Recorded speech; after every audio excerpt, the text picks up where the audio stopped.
Hi, everybody. Welcome. So we're going to do something a bit different this week from what I've been doing this far. I went to Innisfree Gardens and Stonecrop Gardens in the past couple of weeks, and it was just an extraordinary experience. And what I'm thinking for today is, given the stress of the past week and the past months, uh, I I just want to show you some images. I'll do a little bit of talking about them and all that. Um, my experience with this has been so, this place, Innisfree and Stonecrops both, are so serene and so wonderful and so soothing and healing to be around, that just sharing the images is going to be plenty.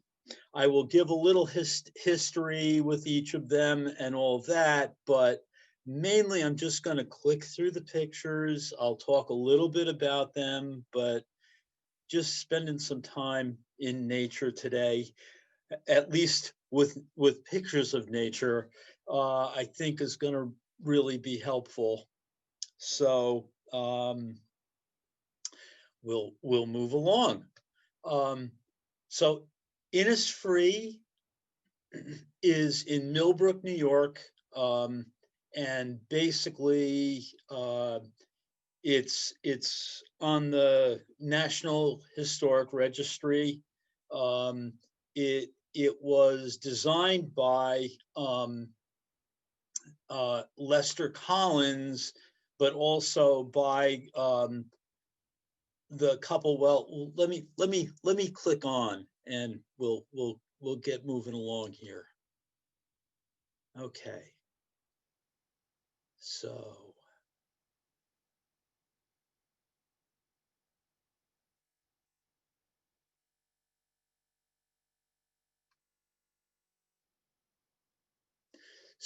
when I got there, it was autumn. So, basically most of the flowers were gone. So I've downloaded some of the images from another time of year. But the truth is that the rock gardens are mainly the focus of this installation. Innisfree is really more about the water features and the rock gardens than it is about the flowers. It was started in the 20s with Walter and Myra Beck. They set up a country residence there, and Beck was fascinated by the Chinese and Japanese garden design. So that's what he began to do. He began to just set it up haphazardly. And it wasn't until they brought on Lester Collins that it began to become more organized.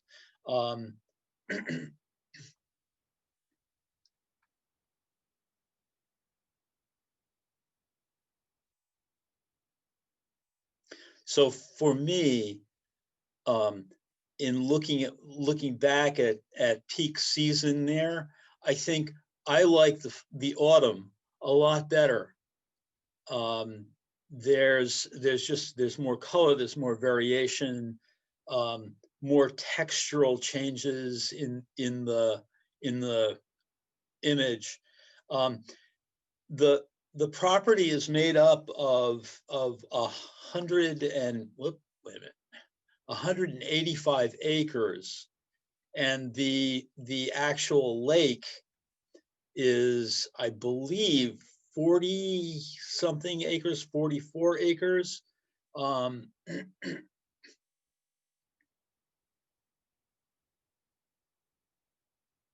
And so the color changes that were there and the textures and all of that, I found really fascinating. Okay. Lester Collins came on early in, Walter and Marion met him. He was an undergraduate at Harvard, and he began to work with them at that point. He went to Japan during the war, actually after, excuse me, after the war, but just after the war. He was in the army and was stationed in Japan. And while he was there, he met a Japanese scholar and helped translate a 1,000-year-old manual on gardening. And that was his inspiration.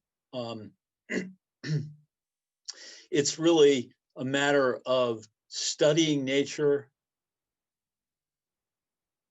and trying to build the essence into a garden rather than copying how nature functions.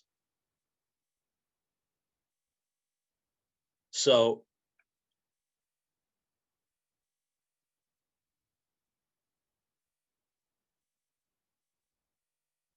now many of these rock placements were done in combination between Walter Beck and Lester Collins.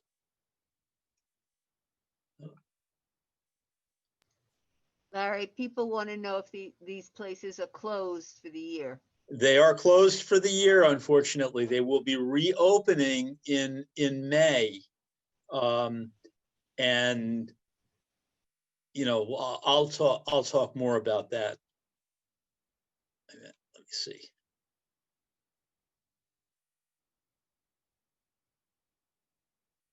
These chairs that are down here are very comfortable. They look kind of uncomfortable, but they aren't. They were actually created by Lester Collins.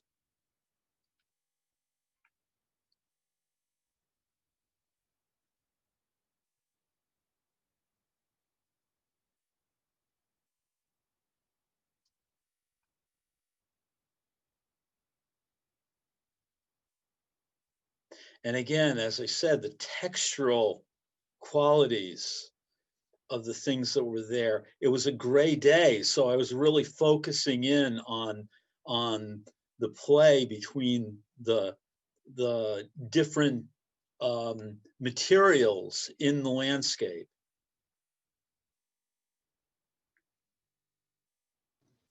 Larry, these photographs are unbelievably beautiful. Aren't they? And you know, when you start pointing out about the textures, it takes it to another level, you know.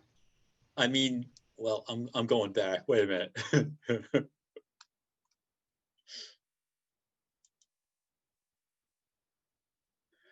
Yeah, that I felt transported to a totally different place when I was there.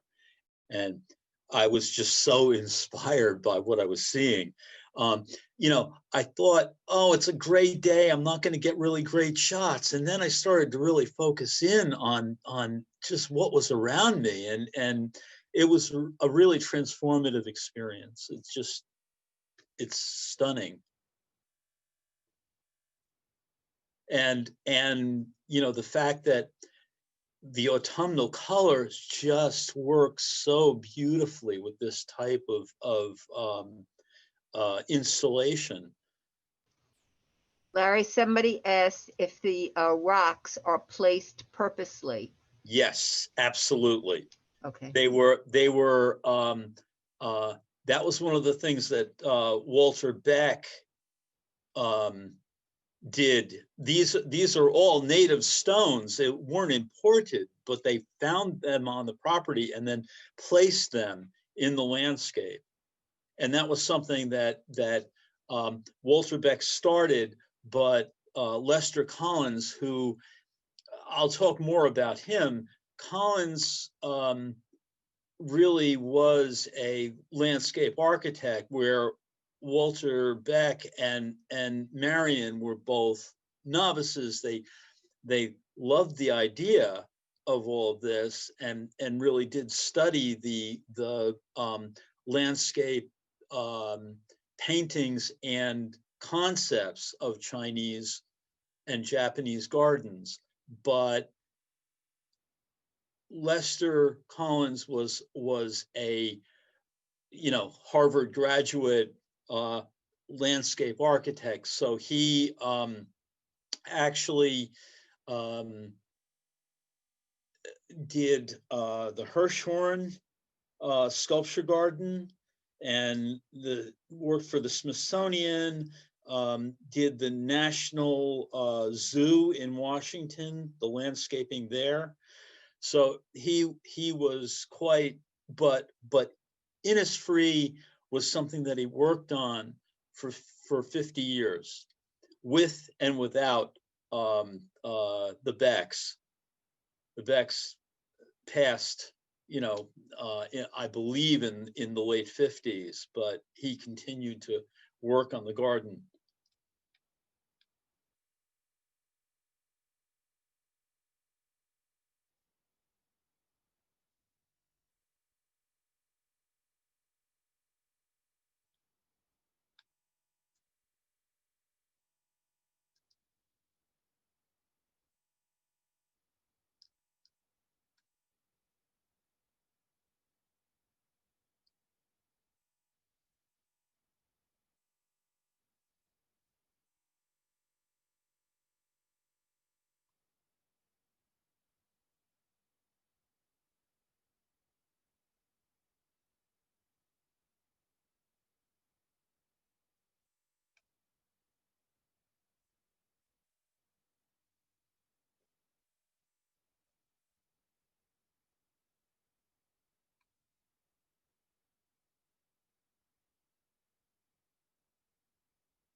Now, Walter and Marion did live on the property.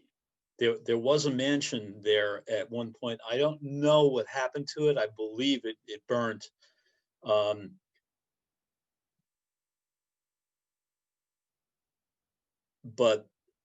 these are the terraced gardens that are on the property. And what they refer to these as is teacup gardens. So basically what it is there are all these very interesting little nooks and crannies on this huge estate.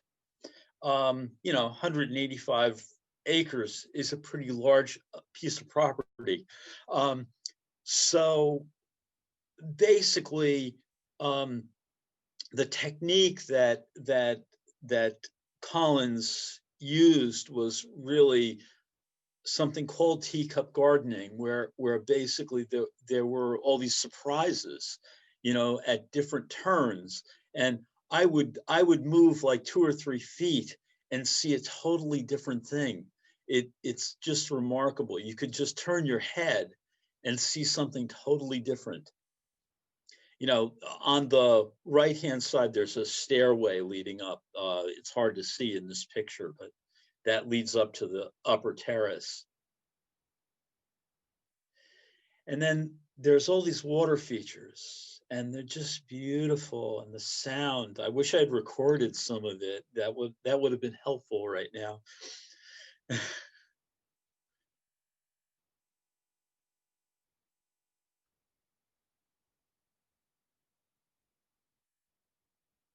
You'll have to imagine the sound.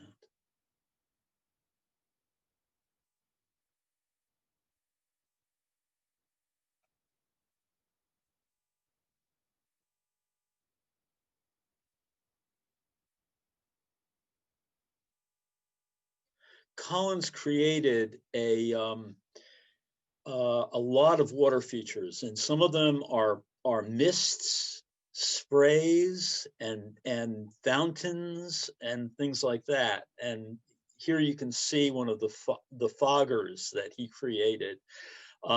There's a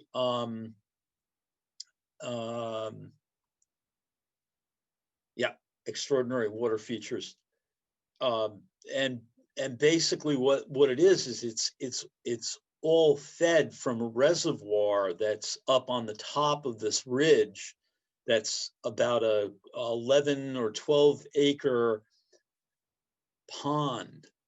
up there just to feed. Wait a minute, I'm going to go back. I want to stick with this for a little while. Larry, somebody asked if this is natural or was all placed here.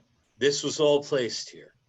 It's placed in such a way as to, you know, some of it deteriorates, some of it falls apart. The stuff that doesn't grows into a natural setting. And just really, I mean, the guy was working on this from the, you know, actually Collins was working on it from the 40s on.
I'm really glad that it was a gray day so I could concentrate on the textures of these gardens, because basically, you know, if there was a lot of light and color and stuff like that, I'd be distracted by all the light raking across things. But it really helped me to focus in. Extraordinary, you know, variety of plants, and the color in the plants is really amazing this time of year. During the summer, it's you know, most of it's very green. Duh.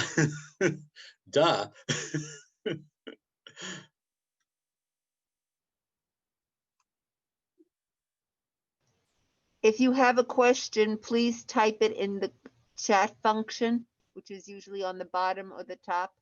Please type it. Thank you.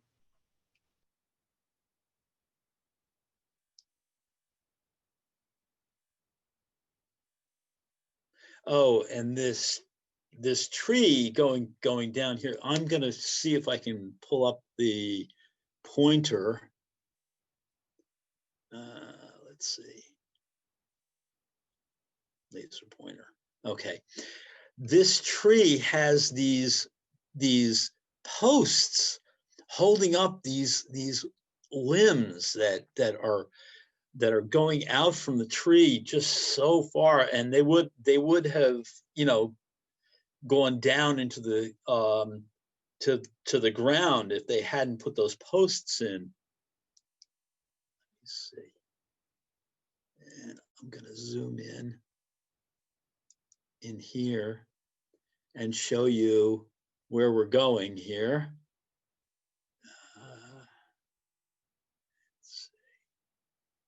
Oh, the other thing I wanted to show you is there's a bridge over here that leads out onto this island and comes out on the other side.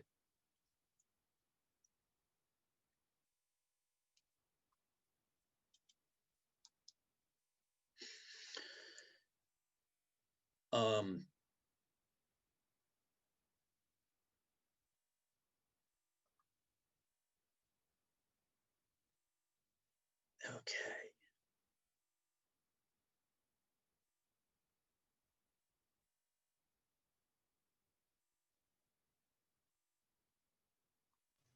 Larry, a lot of people are commenting how beautiful these photos are, and they want to show them to their family when this is over.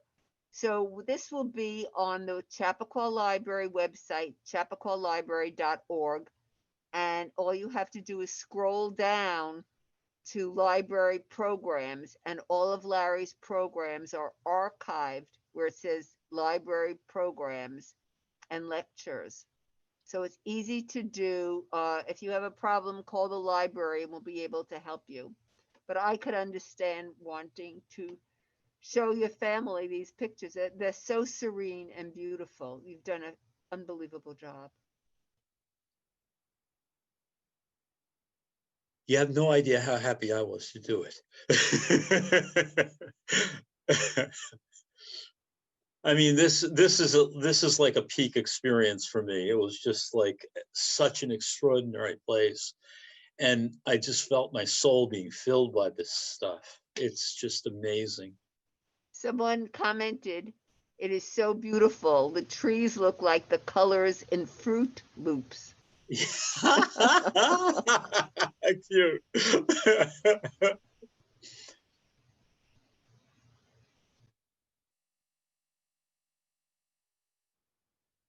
So he really used a very different technique for creating this garden. I mean, he really worked in the land and explored, you know, how things were going to come together. Rather than drawing it on the drawing board, he actually went out and moved those stones around and did the plantings and really thought it through spatially in the situation.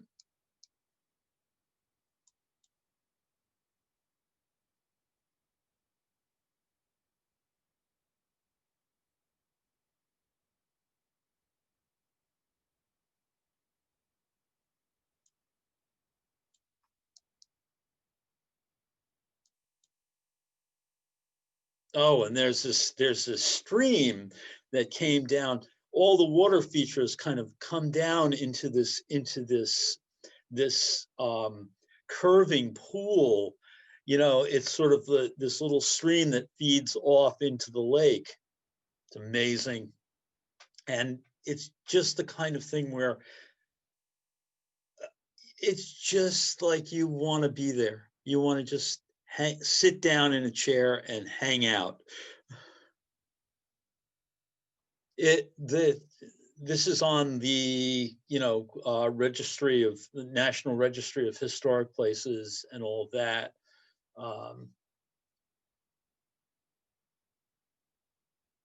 Collins maintained the cup garden concepts of Wang Wei, who is the painter that the Becks fell in love with, and Collins also. So he kind of stayed with the vision that Walter and Marion brought to this place. The contemplation on the joyous union of man and nature. Larry, is Yeah. Innisfree now finished? No new installations? It is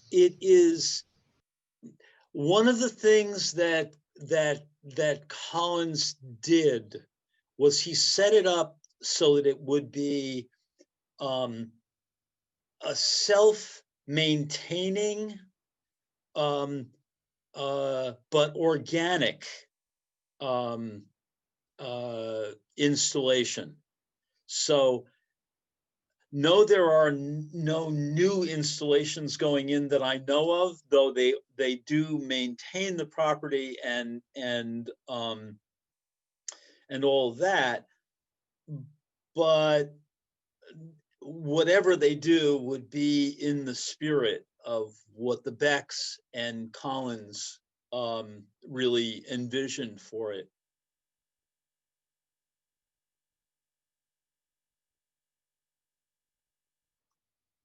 Let's see.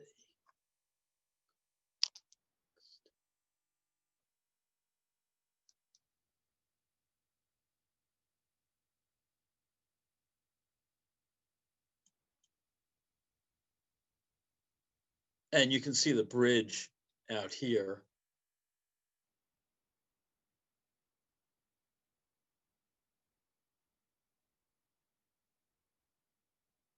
You look at the amazing textural variation in this foliage. The stuff in the foreground by itself you can get totally lost in, and then those trees and the gray limbs against the, it's just amazing.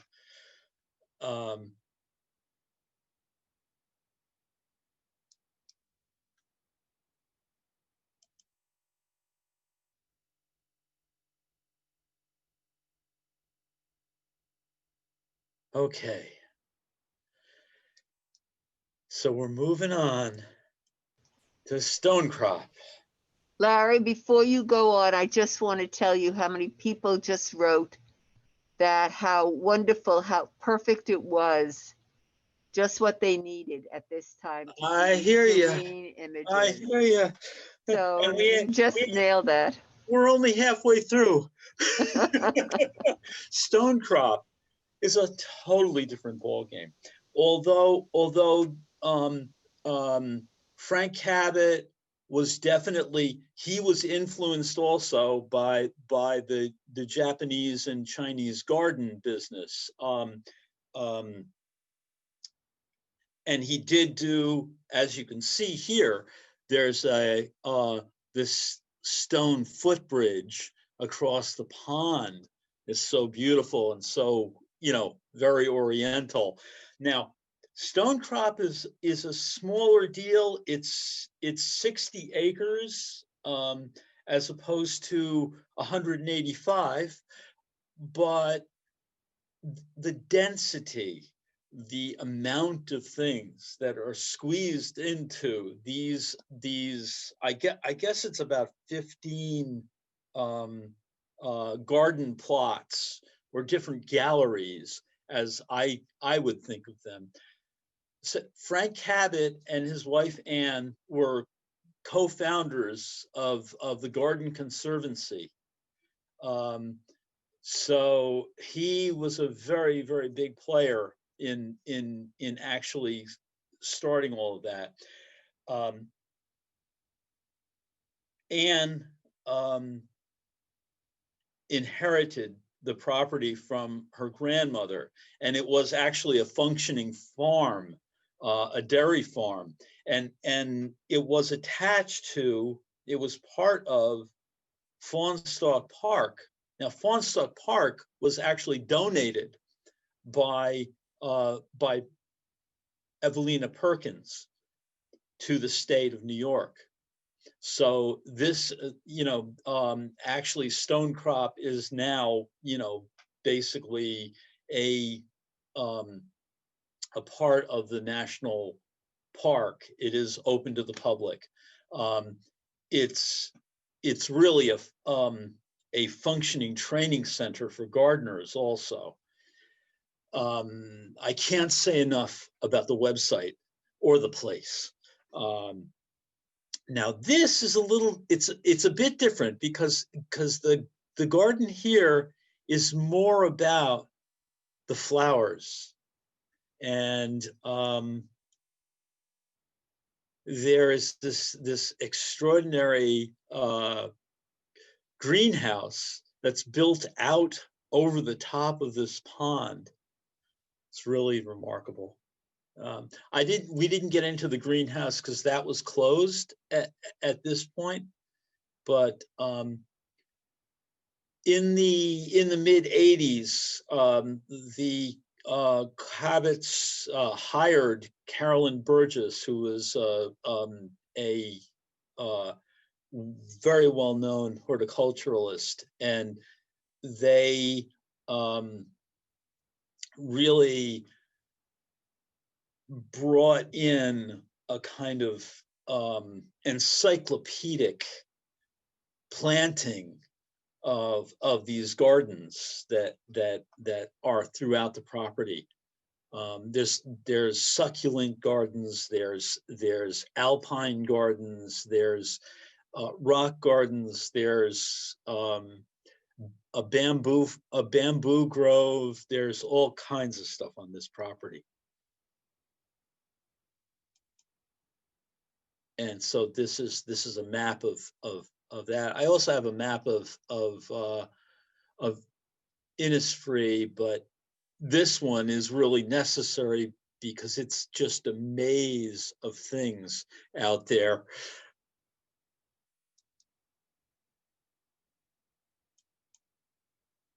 And here he is. That's Frank Tabbitt. Ribbit. He was quite the prankster, had quite a sense of humor about himself.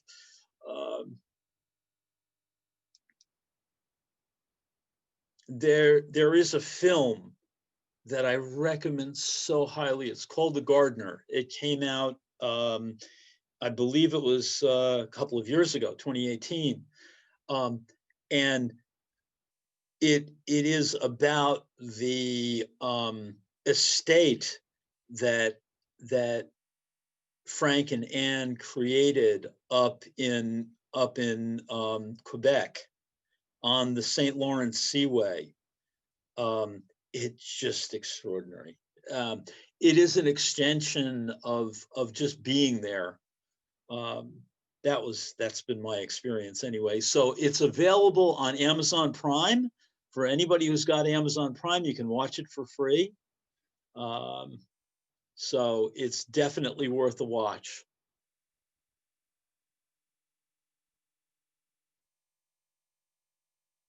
Okay, and these over here are kind of succulent planters.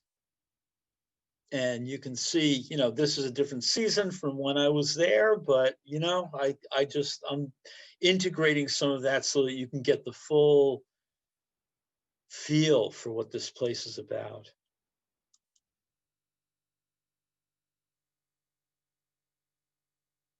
And he kind of thought of this like a painter, just setting up these different palettes of color and constantly changing things.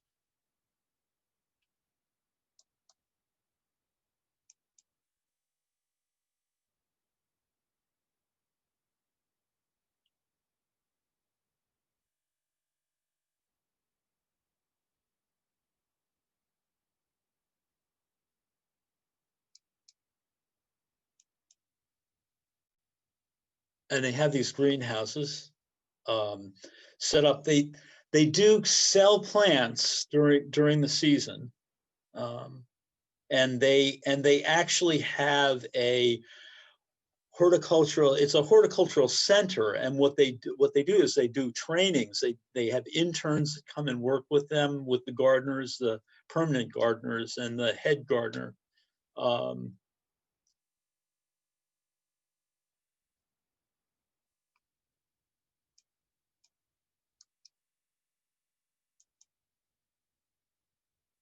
And this is a shot from when we were up there.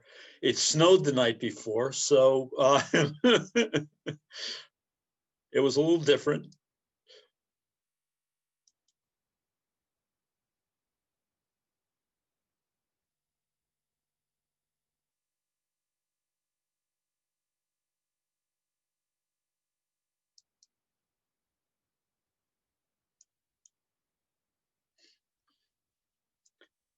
So each season has its own quality to it. I saw this amazing magenta tree with these berries on it, and it's like, okay, I'm going there. But they do have these amazing tulip gardens in the spring. I can't wait to see it.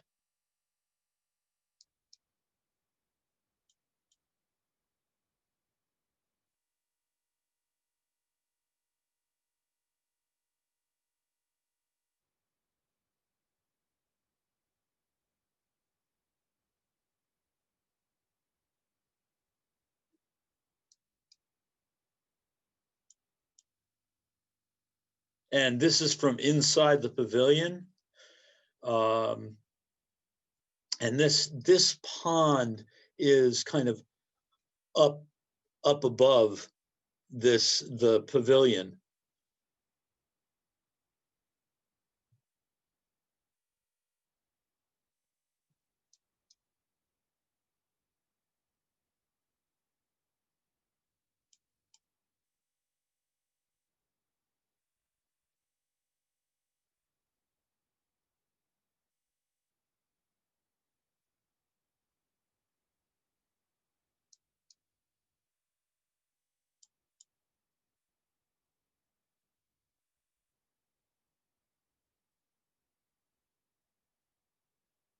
So this is that footbridge that I'd shown you before. So things have grown up quite a bit from the time when that shot was taken that I showed you at the very beginning of the talk. But even now, you know, even with the snow on things, it's just so extraordinary.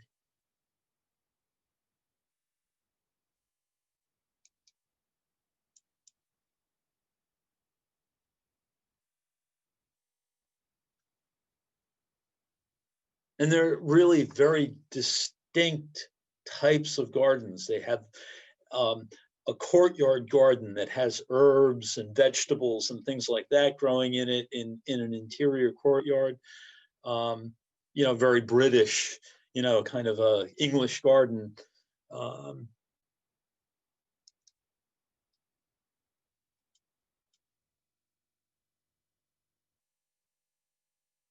And, you know, what are these things? The species of flowers that they brought together. I understand that Frank went to the Himalayas and brought back species of flowers that grew in the mountains in China and Tibet.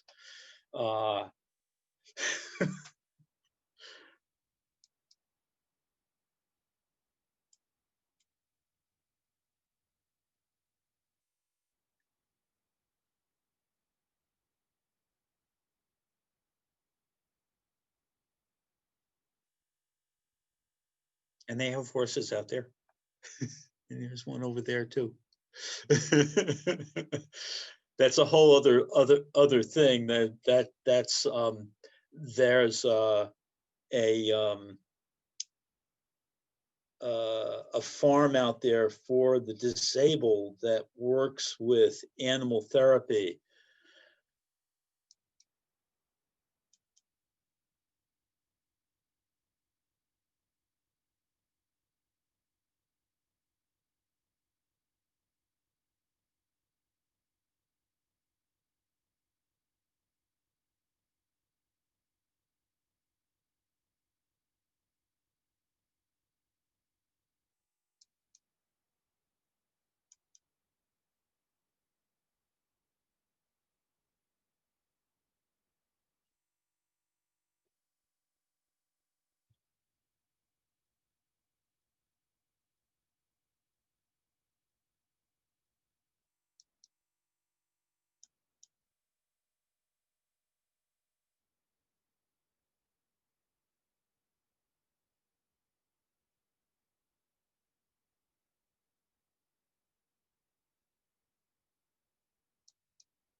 Okay, and now we're going to move on.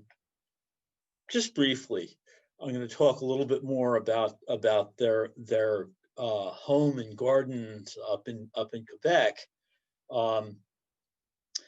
This book over here was a book that Frank created from the gardens up there. It's not really available at this stage of the game unless you're going to pay $400 for it. But we do have the film about the place, and you'll see as I click through a few of these how extraordinary the place is. Okay, this is called a moon bridge, and you can guess why that is. And he had a Japanese craftsman come and create these pavilions out at the water feature. This was an old quarry and reservoir, and from my understanding, it took about 3 or 4 years to actually create this little pavilion, because the Japanese craftsmen had to age the wood properly, and the joinery had to be done just right. And then they came and spent, I believe it was at least 2 or 3 summers creating the thing on the spot.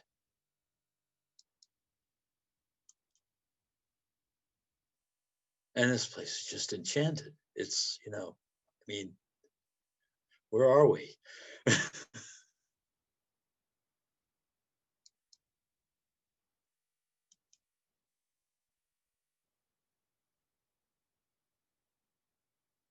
So we're probably not going to get up to see this, but I figured I'd give you a taste of it. If you get a hold of The Gardener, the film, it really is worth watching. And here's the guys.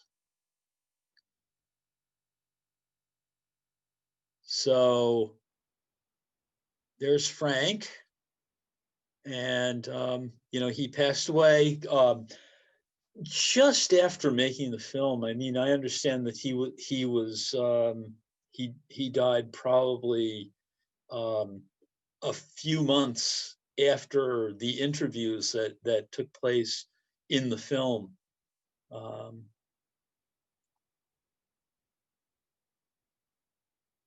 And I recommend really highly, you know, the Stonecrop's the Stonecrop website is extraordinary. It's got all these hundreds and hundreds of species of flowers and plants on it, and you can just go in and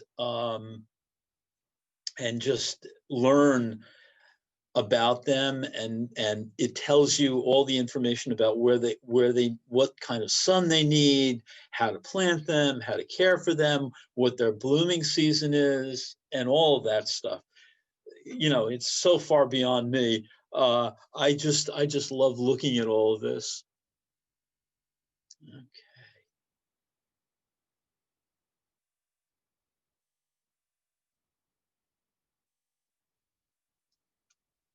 So, unless anybody has questions.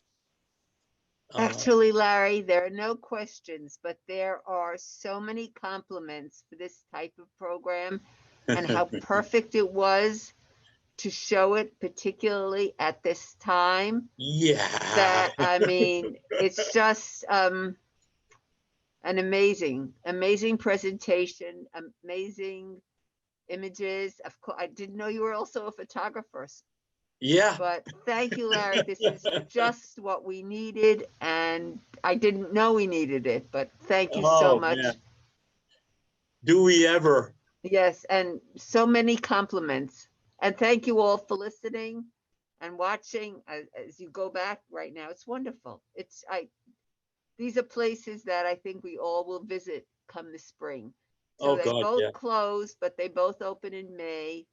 So I guess we'll all see you there. The amazing part about it is the planning for the gardens, the overlaps of the different plantings, and especially for Stonecrop, not as much for Innisfree. Innisfree is more about the water features and the installations, but the plantings at Stonecrop are going to change by the week, you know, so it's worth going. It doesn't cost a whole lot. For those of you who are over 65, it's only $5 to get in. And for those of you who are younger than 65, it's only $10 to get in. So what the heck? And the thing that's most extraordinary is it's, you know, it's less than an hour away, but it's another world.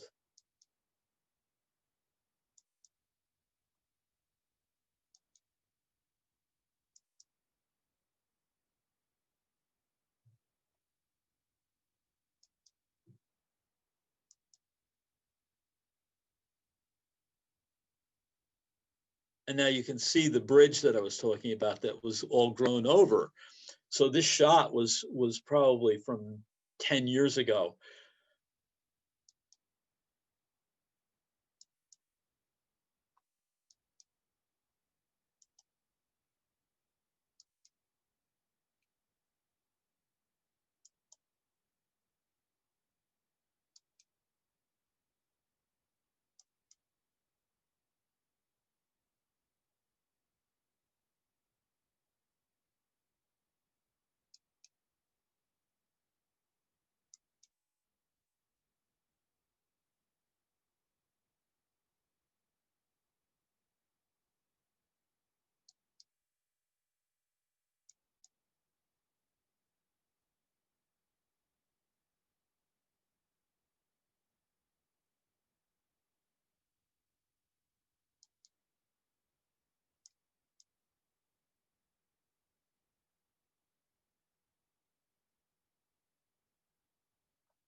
Okay, Larry, thank you so much You're for very that welcome. rerun too. This was absolutely a wonderful program.